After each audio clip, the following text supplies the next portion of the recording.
I can hear you. It's a little. That's good. That's good. Now I can hear you. Now I can hear you. Okay. I was you were really low, Rich. So it's hard to hear. This is all the stuff I'm supposed to get out of the way ahead of time, but I never do. I'm always late for everything and last minute on the fly. Um, Adaptability and flexibility. That's the Marine Corps policy, and I'm very flexible about being late. I guess that's not a good thing. Yeah, my MOS was anti-tank, and then it was bulk fuel. Okay. Two MOSs, didn't excel at either one of them. So, well, can you explain a little bit about those two jobs and what it was like to be a part of them?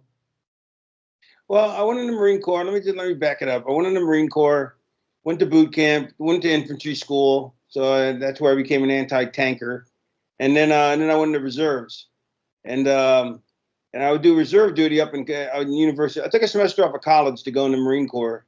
So I always wanted to be a Marine, and and I'm very patriotic and all that, and I wanted to see how tough I was. So I went in the Marine Corps, but I didn't want to do active duty. That wasn't for me. So I went to anti tank school in Camp Lejeune, and then I was doing that when I was in college. When I went back to college in Delaware, I was a bulk fueler because I lived in Florida. So there I was anti-tank. That I was with an anti-tank unit, which then I ended up being transferred because that was in Miami and I lived in West Palm Beach. So I ended up being transferred to a Anglico unit, and I was there I do like 2 meetings. Like you do one weekend a month and 2 weeks every summer, and so like I would do my one weekend, my 2 weekends, my 1 weekend a month with the so for 2 months in the summer, and then I'd go back up to Delaware, University of Delaware, where I went to college, and I would do the rest of the year as a bulk fueler. So I had a lot of MOSs, but basically I couldn't fit into in any of the dress uniforms because, unless I got them custom fit. So I never had, and I was always, so I always was off to the side basically. And they're like, he's not here for the whole year. He's not going to be here for the 2 week summer duty. So we'll just let him sloth it out basically. Hey, it happens, man. But I also want to ask you, so being in basic training for the Marines, it's known for being very hardcore, but it's also, I know after being in basic, it is one of the funniest places you're not allowed to laugh. Do you have any stories from basic that you remember that were really funny or anything?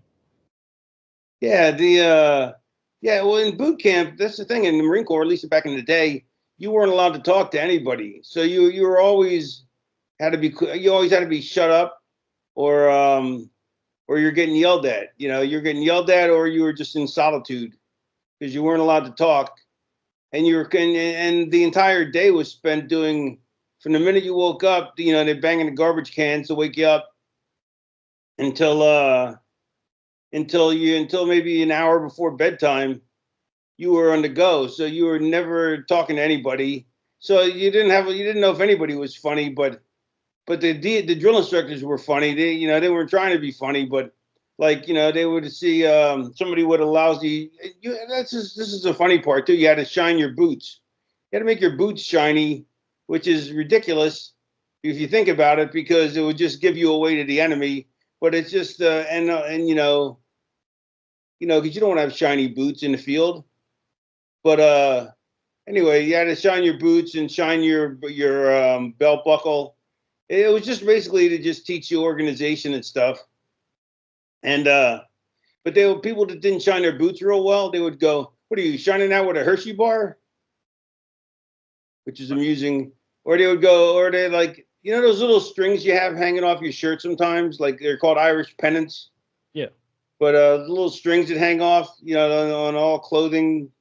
That they go, "What are you going?" And they see one on you, because you had to be, locked and cocked, and I forget all the expressions, but you had to be all, so you had to be your boots shined, your camouflage pressed, you had to iron your camouflage, you had to make sure you were squared away, and so if you had one of those little strings hanging off your shirt, they'd be like, "What are you going, rappelling?"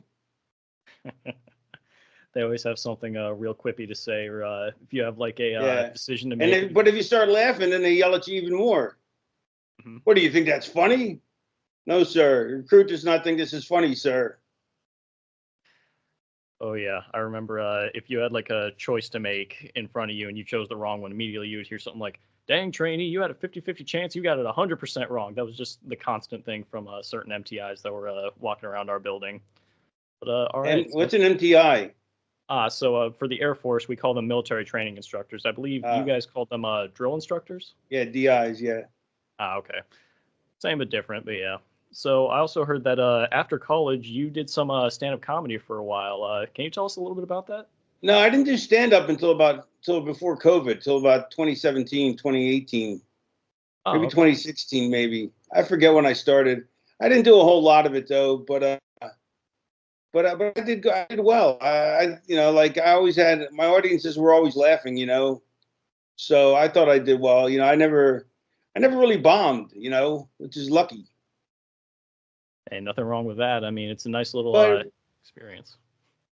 yeah, like I had no problem with bombing, but I just wanted to see, how funny if I could make audiences laugh. So I did it all with jokes, not with wrestling stories. Yeah, that's fair. And So and people would be like trying to, telling me to, write material like wrestling material, write tell stories, and I'm like, but I want to be known for I want to write jokes. I want to get over for my comedy, and in the wrestling, I'll just throw in some jokes at the end, or somewhere through it, I'll throw some wrestling stuff in. But yeah, yeah, it was a unique experience. I did it about 20 times, I guess, something like that. hey, that's pretty cool, honestly, that you were able to try to branch out like that and try to keep your other skills from the past away from it. You know? Yeah, but it got boring. Like after, like I remember I did it 3 nights someplace, and by the third night, I was like, I'm tired of doing the same material. But because there's no ad libbing, there's no, I mean, there is ad libbing, you can ad lib, but I wasn't about to take a chance, that inexperience. I wasn't going to just start riffing on the crowd, I just I didn't have the skill set yet for that. So not that you can't ad lib, of course you can ad lib. I mean, it's comedy, but, but I was happy with my performances. All right, that's fair. So I also wanted to ask you about. So you are a member of Mensa, correct, sir? Yes. So I wanted to ask about what is the application process like for that, and how did you know that you wanted to be a part of it? Well, it's not that I wanted to be a part of it so much is that I would brag because my IQ was high enough to be in Mensa. So I would brag on TV that I was a member of Mensa. And one day the Mensa people called me up and they said, "Hey, we can't seem to find you in our records. You said you're a member of Mensa." And I'm like, well, and they're like, well, I go, how do I, they go, would you like to be a member? I'm like, sure. They go, do you have any records of your old scores? And I'm like, yeah, I got them somewhere. So I dug them up and sent them to them. And they said, fine, pay your dues and you're a member. Interesting. So you kind So, of but basically, I haven't paid my dues in about 2 years. So I'm not a member. I'm a member in poor standing, I guess. But it's like there's no reason because I have no interest in doing anything. I have no use for the thing except to say I'm in Mensa, which I could, I've done that. Now I don't have any reason to say I'm in Mensa. You know what I mean? Like I'm not bragging on TV or anything like that. So there's really no reason for me to stay in Mensa because I never partook of their their their seminars or their what you call it? What am I trying to think of? like their Or meetings or anything like that. yeah, their meetings and stuff like that. Yeah. All right, that makes sense. So you kind of schmoozed your way in a little bit, just No, starting no, real high. they offered me. They said, look, if you can prove that that you can either take a test now and see what your IQ is, or you can show us records, and we'd love to have you as a member. And I'm like, sure. And and so I figured if I took the test now, after all the, this was 10 years ago, probably, or 15 years ago when I became a member. I figured if I took a test then, after all the brain cells I'd killed, there's probably no way I'd pass the IQ test. So I said, I'll dig up the old records. I can't blame you there. Time passing and everything. But so let's get into the early years of your wrestling career. So I understand that you were trained at the Monster Factory. How was that experience for you, and who was in there with you at the time? Nobody you ever heard of except maybe Ray Odyssey. Okay. The Yeah, no, I went to the Monster Factory. After about a month, Larry Sharp said, I taught you everything you need to know. You need to go out there in front of people and learn. So the next 8 months I spent trying to get booked in territories, because there's a bunch of territories still then. There's like Puerto Rico and Kansas City and Continental and in the in Tennessee, and there's Memphis in Tennessee, the Memphis territory. There was Portland, there was Vancouver, Calgary. So there's a bunch of places. So I'd send them my tape, my VHS tape, because that's how long ago this was. And every 3 weeks I'd send them a new tape, and try and get booked. And but I'd still go to the Monster Factory to practice, moves and stuff. But basically, after a month, I pretty much picked up, how to do it. It's just a matter of getting in front of people and learning how to work with an audience. Absolutely. So I have to ask, what was your favorite territory that you would travel to at that point? Portland. Portland was the best. I had so much fun there. 2 years I spent there were two of the best years of my life. Interesting. So how was working with Art Barr there? I understand that he was a big deal out there as well. Yeah, he was cool. I liked Art. He And then he went off to Mexico. And then they kept trying to get me into Mexico, and but it never worked out. And then I got the ECW, and because he was trying to get me into Mexico after I left New York, when I quit New York as Johnny Polo, and but it never worked out. But I'm glad it didn't, though, because I wouldn't have ended up in ECW otherwise. That's very true. ECW was pivotal in your career, honestly. And something that my uncle, who really runs the channel, wanted to ask about was, so he understood that when you were Scotty the Body, that you had a finishing move called the Body Line. He hasn't seen it. What exactly was the Body Line? There's no such thing as the Body Line. Really I didn't have a finish called the Body Line. interesting. All right, not sure where that came from then, but Yeah, I'm all right, not sure either, to be honest. Is all this right. audio is this video too, or just audio? It's video currently, but it'll mostly Oh. just be audio for listeners. But either way, yeah. So next in the questions, so I understand that the creation of the character of Raven, it was partly due to the movie The Crow, and you started thinking about the character Eric Draven, and you Well, took his it name. was well. No, it wasn't about the movie The Crow at all. I just was looking for a name for the character I was creating, and I thought that I was just trying to think of different stuff, and I thought of the Crow. I was saying, what's that guy's name? Eric Draven, Raven. Quote the Raven nevermore, and then I had my name and catchphrase. Right, right. So along with that, I wanted to ask about: are you actually a fan of Edgar Allan Poe, or was just the quote the Raven the only thing that you wanted to take from his works? Quote the Raven's all I wanted to take from his works. Makes perfect sense, honestly. And also wanted to ask Yeah, I'm about. not. I'm not a fiction reader. I haven't read fiction in other than I go. Well, I guess comic books would be fiction, but I haven't read books in probably since I got into back when I first got into business. It was the last time I probably read a fiction book. Okay. So what kind of comics are you into? I'm curious now. Well, I haven't read it. I don't read comics anymore either. I got out of that like 10, 15 years ago when the DC universe changed to the New 52. Hmm. It turned to crap, and I was like, oh, this is a good time to jump out because the comics are addictive, man. Every Wednesday, I was at the comic book store getting new comics. I'd spend $80 a week. It just got ridiculous. Like I have a collection of 30,000 comics that just because bought and read so many, but I got to the point where I had no time for TV or no time for to read, books, nonfiction, and I had a lot of interest. So at the time, so I finally said, I'm going to quit cold turkey and just quit reading comics at that point. Yeah, that makes sense. It does get expensive after a while.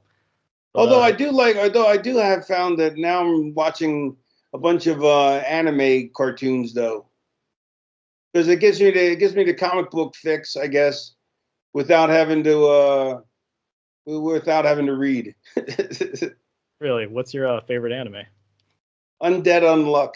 I haven't watched that many of them, but I've watched a half a dozen, I guess, or a dozen. Ain't nothing wrong with that. It's a nice pastime, not hurting anybody. But so back on the topic of wrestling. So the fall of GFW. So did you see that coming, or was it a shock to you as well? Global? Yes, sir. Yeah, no, I saw it coming. Yeah. Joe Pedicino claimed he had $50 million to budget, but he only had like 3 million or something, and that's a big difference. So that didn't go. I knew that was going out of business pretty quick. All right, that makes perfect sense. I Honestly, don't know. I don't know if Joe was told he had 50 million or if he made that up. You know what I mean? Like I imagine they told him that and he bought it, and then he bought it monetarily, but he bought into it, I guess. And then they turned out it only had a $3 million budget or something like that, and so they didn't have the money to. Plus, they're running on after the 4 o'clock afternoon on ESPN, which is great per se, but it's not exposure in the way you need to draw an audience to pay for a ticket to come see the show. right, right. So let's get into your ECW career for a little bit here. So one thing that has stuck out in my group that's a part of this podcast is about the Blue Dust promo. Were you expecting that whole scenario to come up behind you, or was that reaction What do you completely mean? genuine? The Blue Dust promo where Stevie Richards is trying to get you a new valet or escort, and you turn around and you see him on the playground just covered in frosting and everything. Do you remember that? Yeah, but I don't remember how. I remember him covered in frosting, but that's all I remember. I don't remember the promo at all. Okay. So, yeah, you guys were on the playground, and you gave a little speech to Stevie about the whole situation with Beulah and everything. And then Stevie's like reassuring you, like, "Boss, I got you the next big thing." You turn around, and then there's Blue Dust sitting there just in frosting and like with the doll covering his private parts, and he's quoting some porno at the time. And yeah, they were just wondering if your reaction at the time was genuine, or was it? Did you already know it was going to happen? I knew it was gonna. Wow, what was my reaction? Just how you were stoic and everything. We're all just kind of wondering about like, were you like biting your tongue, trying not to laugh and trying to keep composure, or were you like, Yeah, probably. But I mean, I don't. I never really had to. I never really broke character except like once or twice, and that was. It took like a long time. Brian Lee got me. Brian Lee's funny, and he made me break character once in the what was the building? The Temple Lulu Temple building, and I had Stevie dress up as Baron von Stevie, and the meanie is so he had a bald skin cap on, and it wouldn't fit on his head, so it kept sliding up, like it kept like flying. It was going to pop off and fly away, and meanie was Colonel Demeany, like Colonel De Beers, and meanie kept saying, and Stevie kept saying, "We have the claw," and and something about I will take care of you, me, Colonel Demeany, or something. I forget what he said, but it was funny. But it wouldn't have made me break character, except that Brian Lee was in my corner, and Brian Lee's like I was sitting in the corner, but so Brian Lee's his head was right at my head level, the way the building was. It was on a slope, so that he was standing tall. So his mouth was like right at my ear height, and he's going, "That's some funny shit, man. Why ain't you laughing? That's some funny shit." And I'd start to laugh. So I would start to.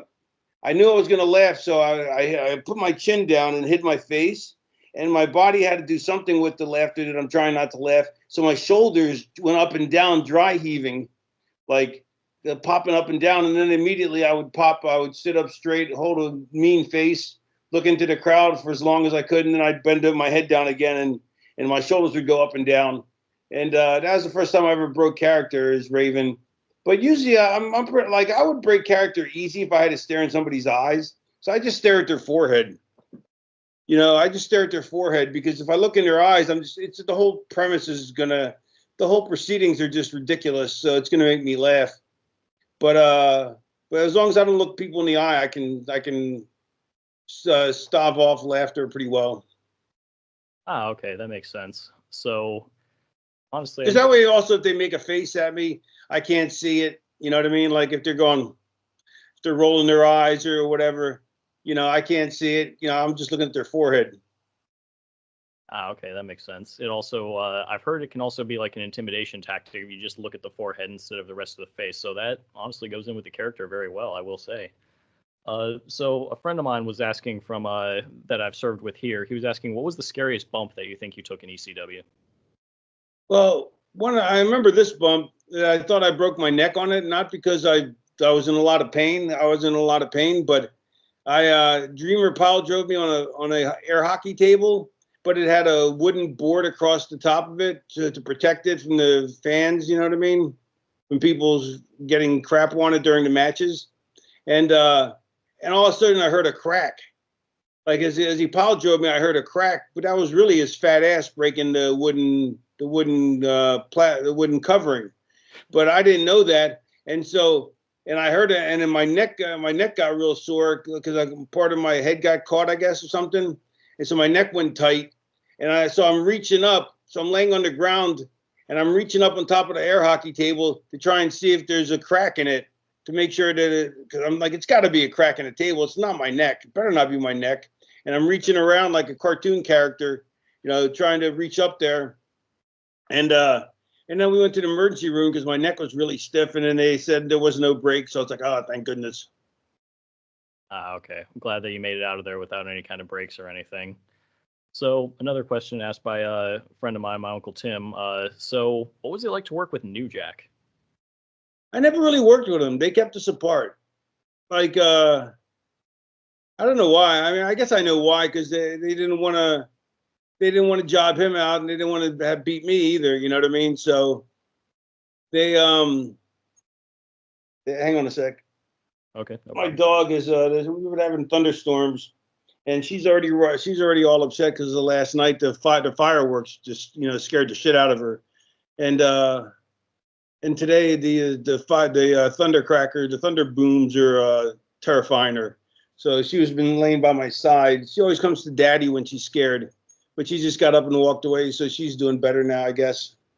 Ah, okay, fair enough. But yeah, she's a pit bull, but she's not a tough guy at all. She's a little wuss. But I like it that way. I don't want a dog that's going to attack anybody. Yeah, same.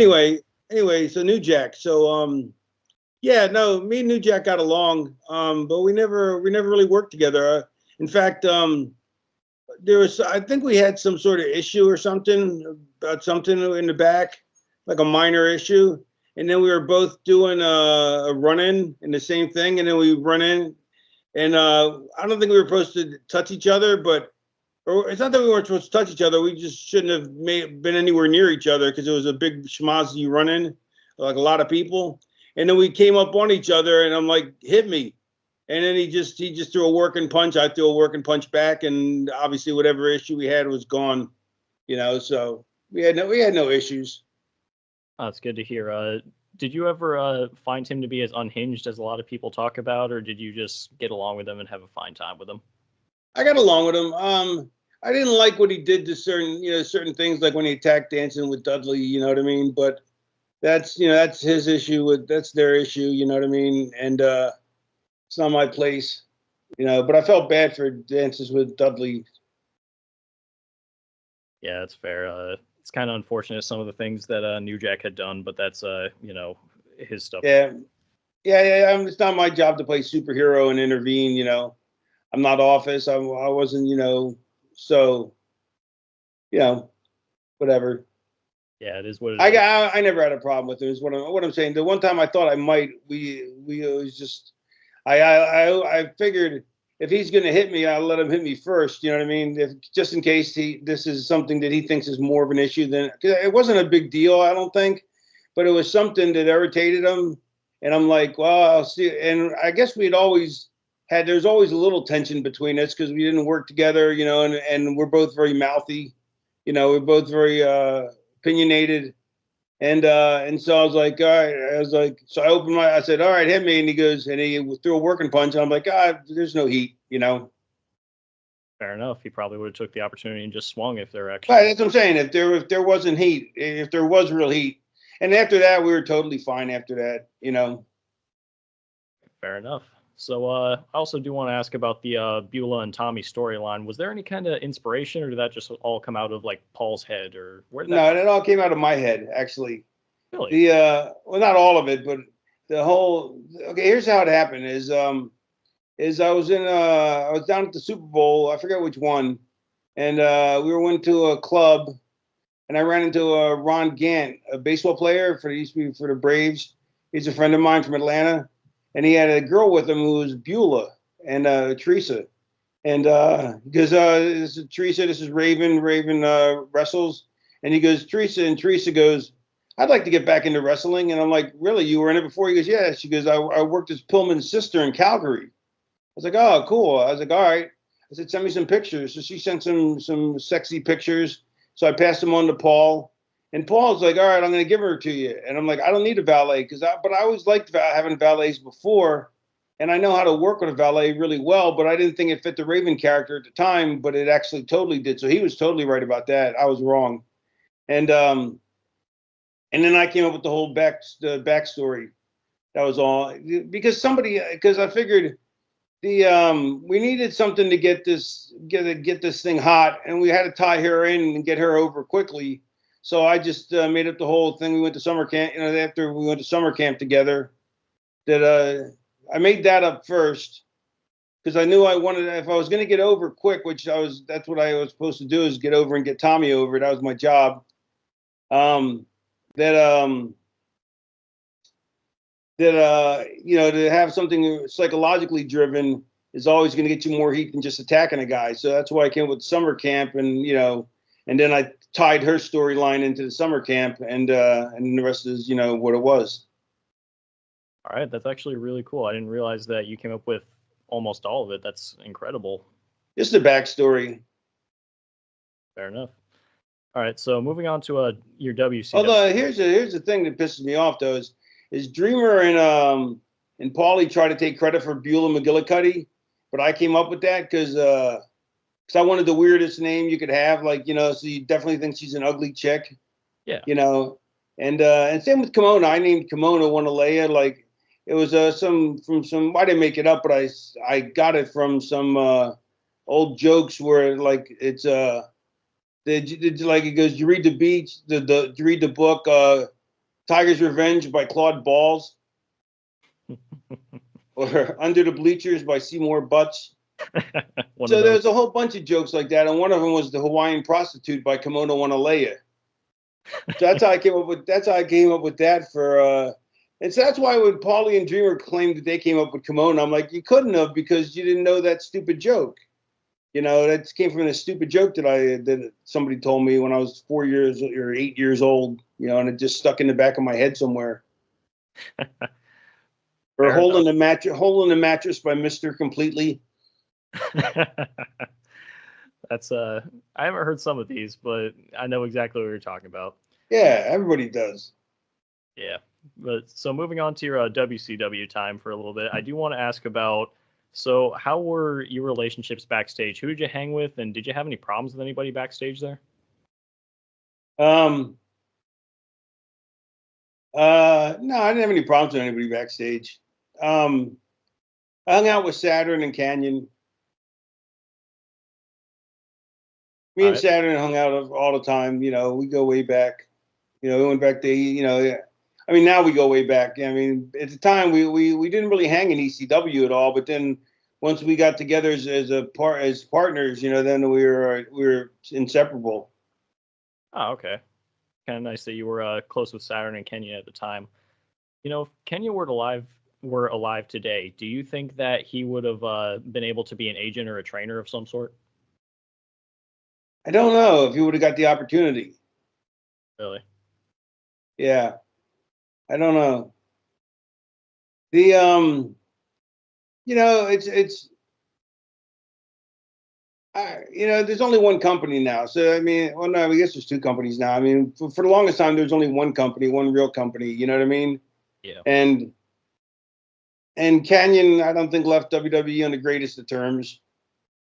So, but maybe it would have been an AEW. Yeah, maybe. I've heard that he was close with the Young Bucks at one point, so that's definitely Oh possible. yeah, that's right. Yeah, I forgot he was totally close with them. Yeah, he definitely would have ended up there, I guess. Yeah, But he was just his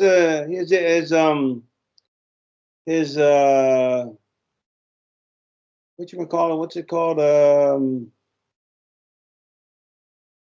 Manic depression. His manic depressive behavior, his manic depression was just so rough on him, and he was miserable. You know what I mean? He just wasn't happy, and I actually was happy for him when he took his own life because he was so miserable that that I didn't feel like he wasted a life. You know what I mean? I felt like his chemical imbalance was so bad that was the only thing that was going to make him happy. You know what I mean? Is not being alive. Which is why make somebody suffer. My point is why should somebody suffer just to suffer? yeah, He tried a lot of different medications and then he wouldn't stick on them. And then by the time he was ready to stay on them, they weren't working and he'd had it. yeah. Very unfortunate what happened, but I hear you. Yeah. It's a certain point where it's like, are we really going to make this guy live just to suffer through? Right. That's my point. It's like I'm a firm believer in Dr. Kevorkian. You know what I mean? Like, it should be the law. I mean, why should you're allowed to put your dog to sleep if the dog's suffering, but you can't put a human being to sleep? Right. You Yeah. know, It's it's up. It's up. It's that Judeo-Christian mentality that goes way back. You know, you yeah, can't take your own life because it's a sin or whatever. It stems from all that. yeah. I hear that. I mean, it's amazing how many laws we have based off of religion and everything. So I do hear that. But I do also want to ask about your experiences with some of the older vets that were in the WCW locker room. So did you ever interact with Hogan or Flair or Sting or any of those guys? And what was it like with them? No, because I was in a different level. They were all right above me. So they all top guys always hung with each other. And then I hung with the guys at my level, Canyon and Saturn, Jericho, guys like that. Ah, okay, that's interesting. So Conan. they were kept in like a different room or something like that? No, well, the main event guys go. Yeah, most of them got private lockers. You know what I mean, like Hogan and Flair and them. And Sting. So so they'd be in their locker room. You know what I mean, but it's not like they weren't unfriendly. They were friendly. If you say hi, they say hi. If you had a conversation with them, you had a conversation with them. It's not like they snubbed you or anything like that. It's just top top guys are working with top guys, so they're just in middle guys work with middle guys, underneath guys work with underneath guys, and so that's why they all kind of pool together. You know what I mean? You stick with the group that you're in a dance with. You know what I mean? Ah, okay, I see. So nothing Like per like like and if you're in a locker room, you know, like um, like underneath guys, like enhancement guys, all stuck together because they weren't really like a part of their full time production, so they weren't really included in the group. You know what I mean? Unless they knew somebody really well from outside their that company. You know what I'm saying? Does that make sense? yeah, So they I were always off to their sides. Plus, they're coming in and they're just taking they're trying to trying to stay out of people's way anyway because they want to they don't want to put a bad impression. The middle of the card guys, you know, basically have the main locker room and then the private locker rooms are the top guys. So, but everybody interacted with everybody though. I mean, nobody was like snobby or anything like that. It was nothing like that. ah, okay, that's fair. So do you feel that it was different between ECW, WCW, and WWE's locker rooms, or was it all basically the same? It always breaks down the same because it's who you work with. It's like you know, like you're going to talk more to the guys you're working with because you're talking about your angles and your matches and your stuff like that. So you're going to spend more time with them, you know? I mean, obviously, you know. Yeah, that's fair. So, did you notice any kind of major differences with the creative process between the three major companies from the 90s? Yeah, they Paulie ECW was doing anything to make money. They're trying to keep all the angles hot. WCW, they were trying to keep the main event super hot at the expense of everything else. Same with WWE. Um, but Paulie had to load the card up because his, just having a main event guy that was super over wasn't going to draw on his level, and to the extent that it would, and the, you have to treat Austin differently, in the way if you have an Austin character, and he's drawing your money, but Austin wasn't going to draw for, if Austin would have went to ECW, he still couldn't have drawn like he drew. He couldn't have drawn arenas, because it just wasn't made for arenas yet. You know what I mean? Like 15,000 people.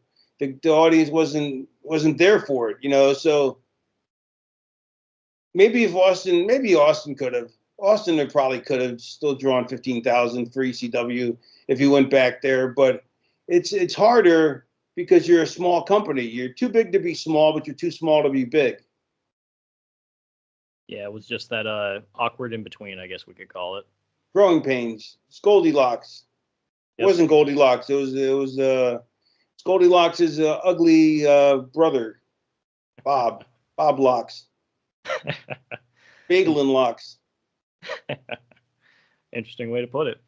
So, let's talk a little bit about WWE. So, with the most recent scandals that Vince McMahon has been, I guess, found out about, do you, with your experiences with the man, do you think any of it is true, or what do you think is happening, man? I don't know what the story is. I mean, I'm not gonna. No, I really don't want to talk about him because of legal reasons. Okay. Because it's just um, I can't for legal reasons. Um, but and plus I don't really follow. I don't follow wrestling anymore. I stopped following it a long time ago. It just I loved it when I did it. I loved it before I did it. I loved it when I did it. But now it's just, I love when I still do it when I'm, but I've missed the last couple of years because I had both my knees replaced and my shoulder replaced. So I've missed the last 3 years, basically.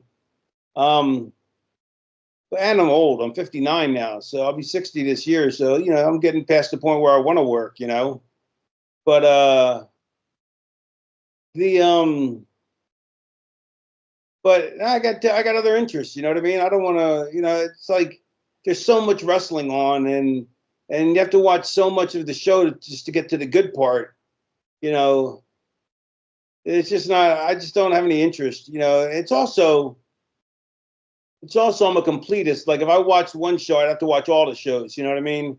And I Yeah. definitely don't have the time for that. I barely have the time to watch all the TV I want to watch as it is. Yeah, I hear that. So, yeah, we don't have to talk about that necessarily. So, I had watched a short documentary about you on YouTube, and towards the end of it, they talked a little bit about your WWE career. And as you were getting ready to depart WWE, that there were plans that they were going to release PJ Polacco. And in the YouTube documentary, it claimed that there's rumor that you had claimed, well, if you're going to fire him, you got to fire me too. Was this true, or is that just No idea what you're talking about. Okay, fair enough. That's kind of what I expected. I'm not sure why it was in that, but yeah, it was towards the end of it.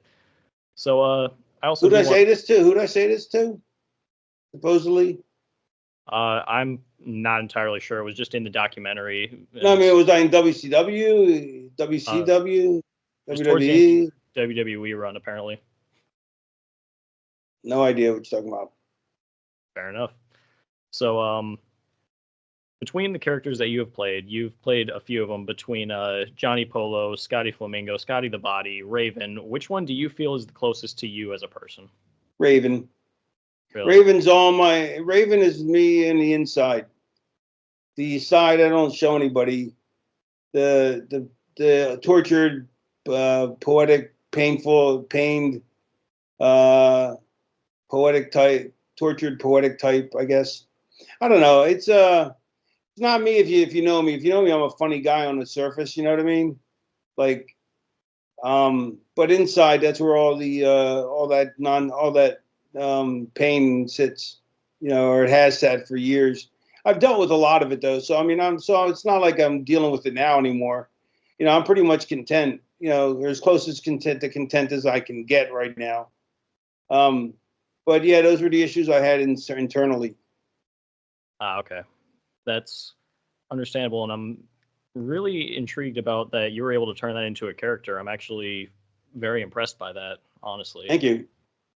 And something else that I did want to ask you about was so did you ever pull any major ribs on anybody from backstage or anything, or were you never really one to prank anyone?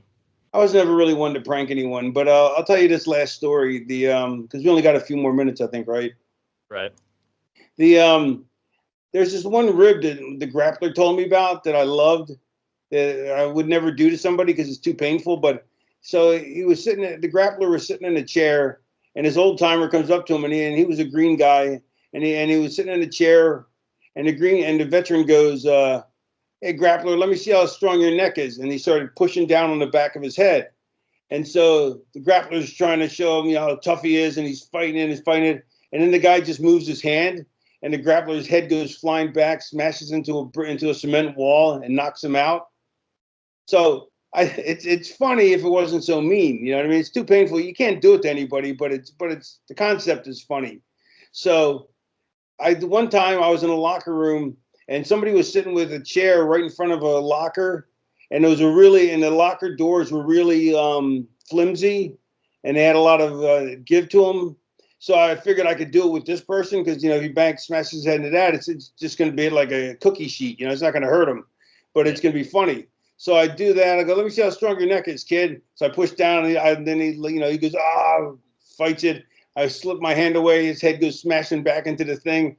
He starts going, He goes, you bastard. Let's get somebody else. So then we got somebody else to come in the locker room and sit there. And I went and did the same thing. We did it to him. He's like, let's get somebody else. We got like 8 people that day. It was great. Funny. But all right, so as we're coming to the end of our time together, so I'd like to ask you, so as we do on WrestleMagic, do you have any recommendations for the audience? Recommendations. What do I recommend? Yeah, I give recommendations every week on my podcast. At the end of the show, I give a recommendation, and I've exhausted all the ones that now I can't think of any because I've gone through all the main ones, and so it's like to the point where I just at the last minute I think of something. But trying to think of some shows I streamed that I loved. Well, if you're into anime, Undead Unluck is tremendous. It's you can watch it on the Hulu channel or Disney. Yeah, Disney carries the Hulu stuff, so you get it on both of those. But Undead Unluck is really entertaining. Okay, sounds like an interesting anime to get into. So, come to the end here. Would you like to let the audience know where they can reach you, sir? There's really no way to get. You know, I mean, I go on social media as much as I go on social media. As I go on Twitter or X, and all I do is I spend about literally less than 5 minutes on it, checking people who DM'd me or if anybody had whatever, just checking to see what people have to say. But usually it's, I'm not in the limelight anymore, so I don't expect to see anything. You know what I mean? But so I really don't go on social media. Other than that, I haven't been on Facebook in 100 years. I never really went on Facebook. I'm not into social media because really what it is it's fame for people who aren't famous. It's a good That's way to kind of put it. what social media is to me, and in my opinion. But so I'm not big on that. But you can always tune into the Raven Effect podcast. That's comes out every Monday. It's really entertaining. But it's not. We don't talk about wrestling almost at all. We're wrestling adjacent in the sense that we're adjacent only because I'm a wrestler, and that's what I did for 30 years, but 30 plus years. But yeah. But we talk about everything but that, but wrestling. So it's entertaining. So if you find me entertaining, if you find me entertaining, then tune into my podcast. If you don't find me entertaining, well, then you basically just wasted an hour listening to this. So there. All right, greatly appreciate it. So, all right, everybody, this has been an interview with Raven. As always, do something nice for somebody. You never know who needs it. And just a quick message to my audience members. Really appreciate all of you guys listening. I'll be honest, though, I'm going to be taking a little bit of a hiatus. It's been a little over a year. I've been working a lot, and I think it's just time for me to take a break, stop being, podcast guy, stop being sergeant for a little while, and just time to go and be Maverick for a little bit. Thank you all for listening. Please keep supporting. Yeah, and then what a great episode to have for if you're taking a hiatus to close on a shit show like me. It's perfect. I don't think it's been a shit show or anything like that. I think it's been. No, I'm kidding. I'm saying I'm the shit show. I was kidding. Nah, it's been great, and I really greatly appreciate it. So, thank you for your time, Mr. Levy. You're welcome. Oh, and thank you for serving as well. Oh, you're welcome for that too. Thank you for serving. Something complete ingratiating with each other. Very good. Thank you, man. Thank you. Good night. Thanks for listening to the WWE Podcast. Don't forget to subscribe on your favorite podcast app so you don't miss a show, or head to WWEpodcast.com. And for all of these shows ad-free, head over to patreon.com/WWE Podcast. Until then, we'll see you next time.